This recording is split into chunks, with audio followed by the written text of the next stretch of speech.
What's going on, Coach? It's Coach Kano here.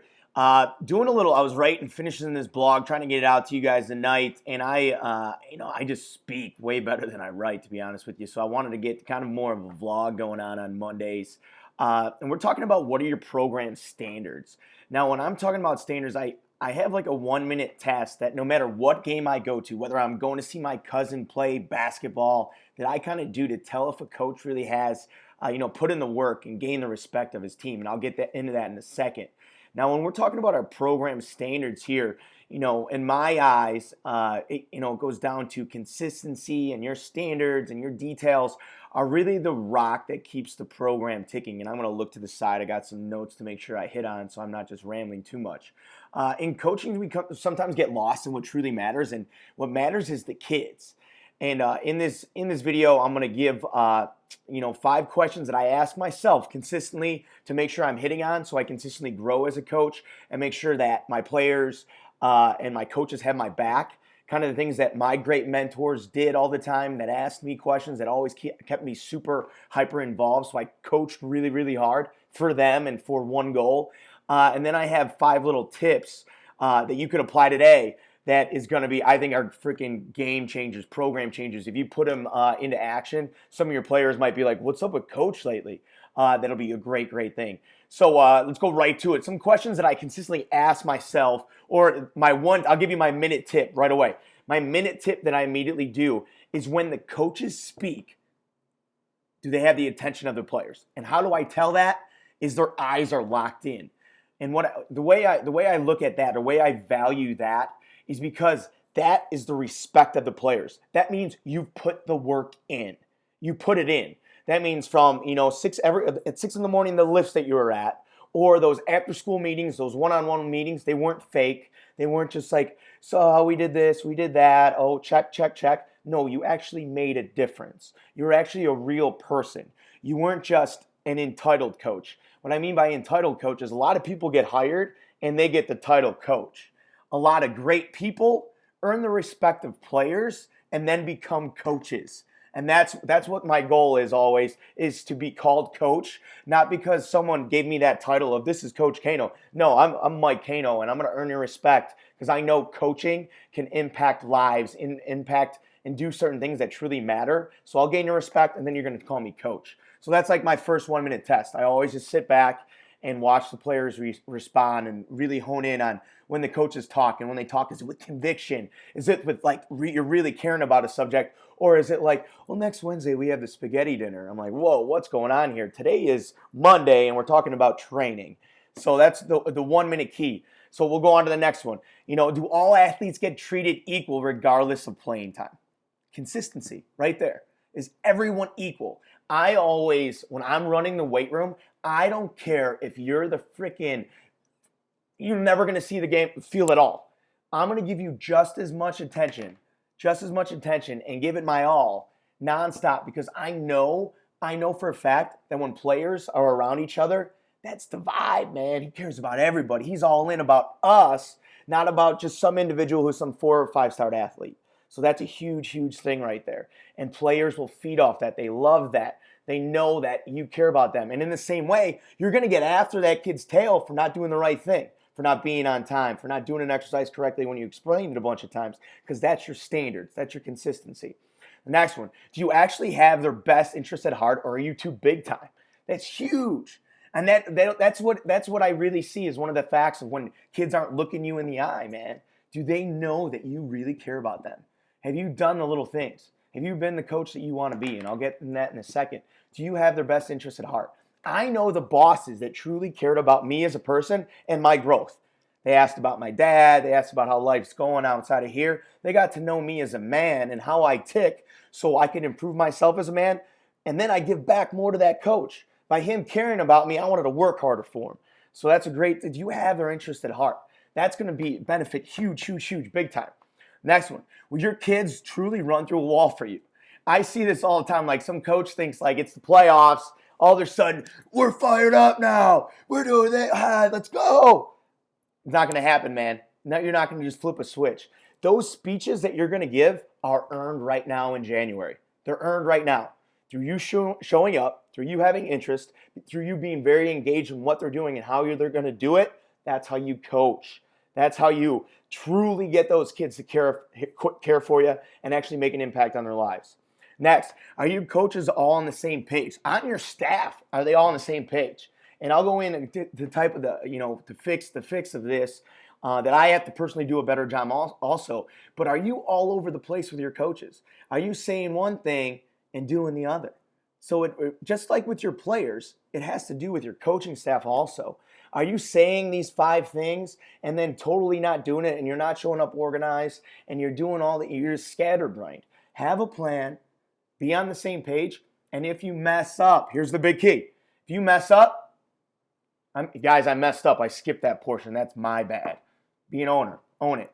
Own it. And the coaches will be like, you'll see how they respond. They'll be like, no problem, man. Thanks for telling us that. Okay, so if these questions kind of got you perked up and feeling anxious, that's all right. And the reason for that is because the best part of being a coach is we got tomorrow. We got tomorrow to do the most important thing. And I'll say it every time I speak, ever, on any of these YouTube videos, posts, whatever. The main goal is to win the kids. And we have tomorrow to do that. That's a gift. That's a gift. So here's my 5 tips that you could put into action right now, tomorrow, to start changing around, to start being a little bit more of a difference maker as a coach. 1 is be the best. And what I mean by that is like, everyone just says that. No, I'm not saying just you be the best. I want you to speak of being the best. Too few people in life. I live on the south side of Chicago. No one talks about being the best. Maybe my uncle who owns a few businesses, his mindset is being the best. No one does. Why?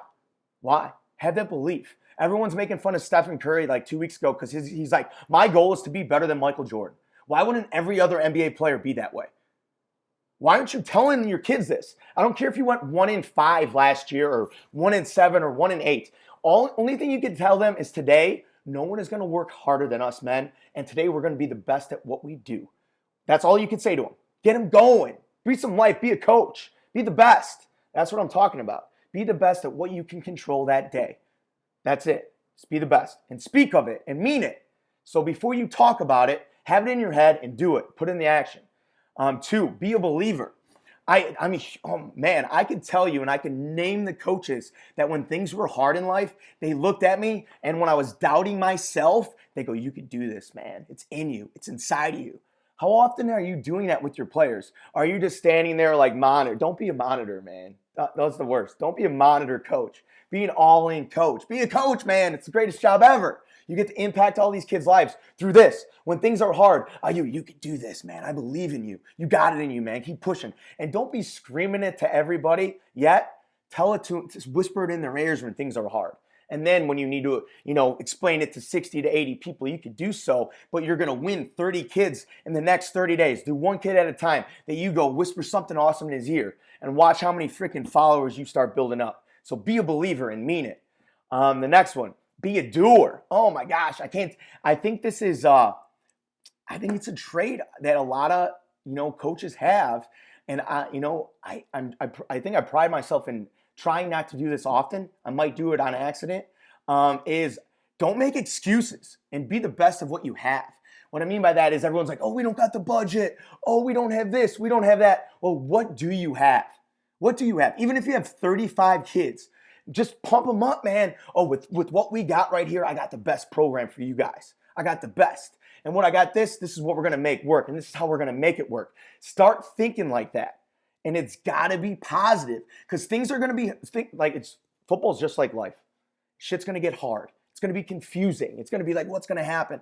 But when things are hard, the way you train yourself mentally is the action that you're going to take. So when these kids are down in the dumps, when things are hard, you as a coach right now in this offseason have to be pumping positive things in their head. You guys got this. You guys are training for this reason. You're going to put this in the action so you overcome your arch rival, whoever they are. You have to start pumping that mindset that as one, as a team, they can achieve anything. You have to start doing that now. There's not just some flip you switch in week 2. Oh, now your best player went down and you have 4 flags called and now the whole team's silent and now you're going to yell and scream. You do all that work right now when no one's watching. Put in the work. Be a doer. Don't make excuses. No one wants to hear that. And you know what the worst part about those excuses is when you tell your assistants and when you tell your players, that becomes their belief system. Then they become just like you. They become just like you. I promise you that. I see it all the time. Number 4, be prepared. Walk through.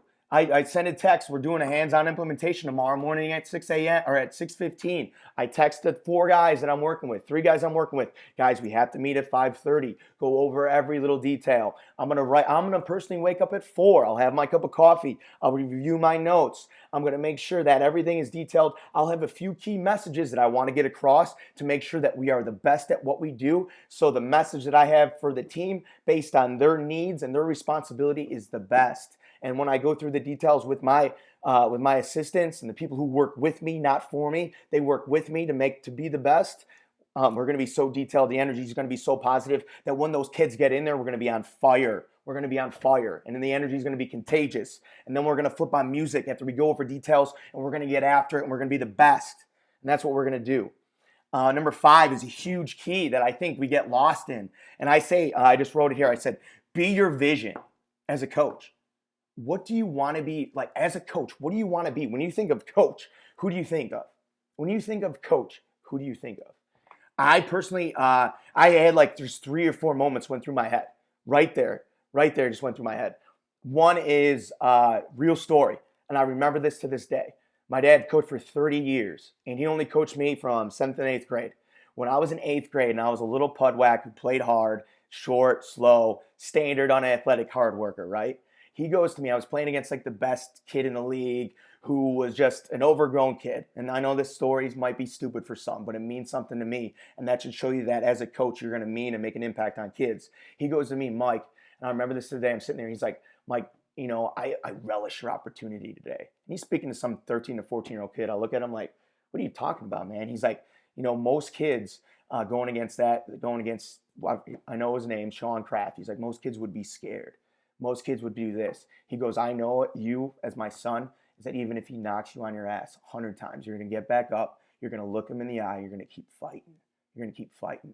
And that stays with me today, man. I'm 31 years old. That was 18 years ago. Granted, it was my father. I have 4 to 5 to 10 other stories that you're going to hear about through all my rambling of the same type of shit of what coaches do and how they set the fundamentals of a man's life and their integrity and who they are.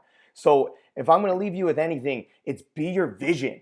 Be your vision. What do you want to be? When you think of coach and think of the coaches that impact you, that's why I'm doing what I'm doing now and talking to you, men. I've had so many freaking awesome mentors that have impacted my life. It is my turn to give back. And by giving back to you guys, I promise you I'm going to grow so much. I'm going to get 10 times more from you guys than I'm going to get from myself. And I appreciate you listening. If you made it this far, thank you so much.